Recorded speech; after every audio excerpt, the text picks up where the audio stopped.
China has become attached to water since ancient times and built the Grand Canal with the help of nature and manual labour, blending water into life.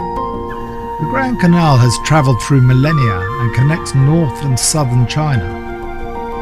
As one of the greatest World Heritage Sites, it has sketched a magnificent view for economy, transportation and culture at home and abroad. The Grand Canal has also brought a bumper harvest of fish and rice, telling stories about all households with food, which can be rich and spicy or exquisite and innovative. Behind different delicacies, there is a folk wisdom transmitted on the canal. But what remains the same is the care of the family. Delicacies everywhere are connected because of the canal and convey the affection of families. Our story happens to be about the canal delicacies and home.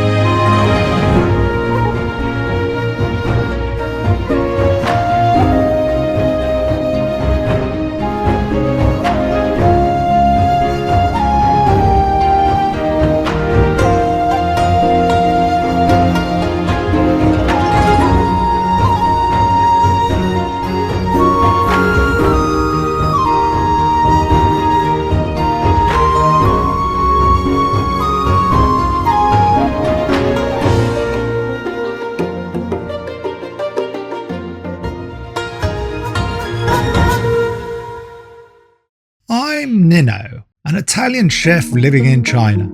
Away from home for years, I've brought delicacies to countless Chinese families. Today, I've got a special friend, Chen. My friend is the editor-in-chief of a food magazine. She invited me to experience food culture and family life along the canal. I accepted only too gladly and was ready to contribute to a column in her magazine. First, we had to do some research. After visiting experts on the history of the canal, our plan was finalized.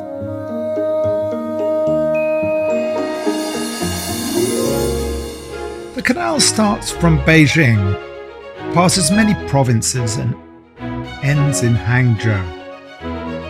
We'll visit her relatives and explore delicacies from north to south.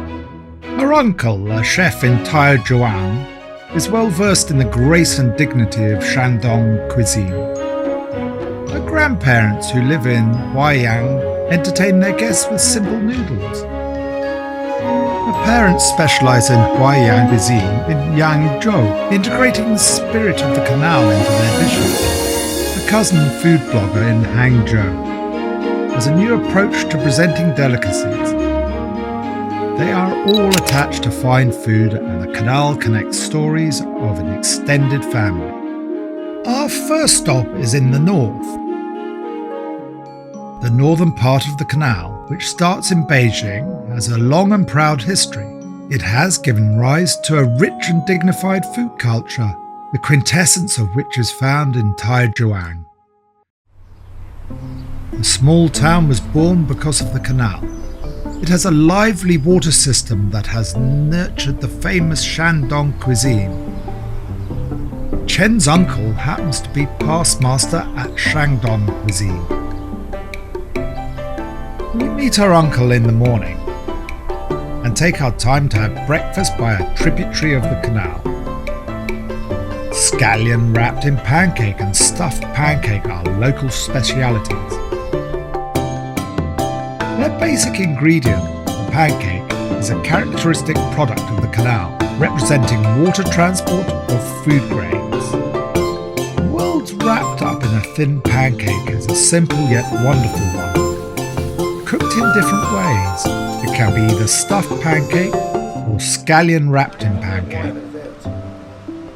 An ordinary pancake becomes inclusive because of the canal.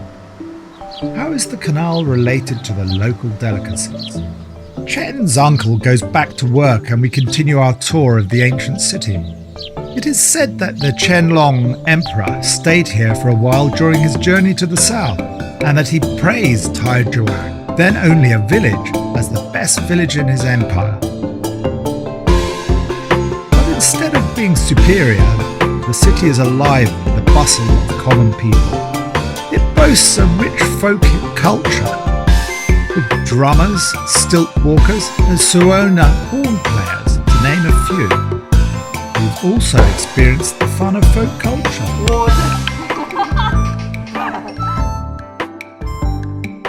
There are also fascinating folk snacks. Stone pancake is a famous delicacy on the canal. With special physical properties, stones by the canal can help to control the heat, which puffs up and shapes the dough. The canal has thus become a medium for baking.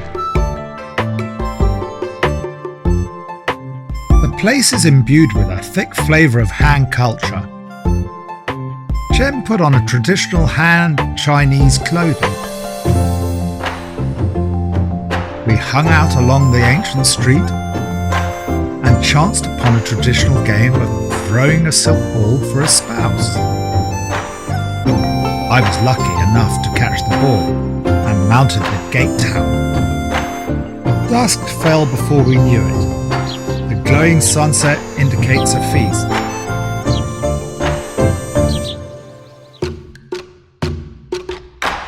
Here I learn how to cook Shandong cuisine from Chen's uncle.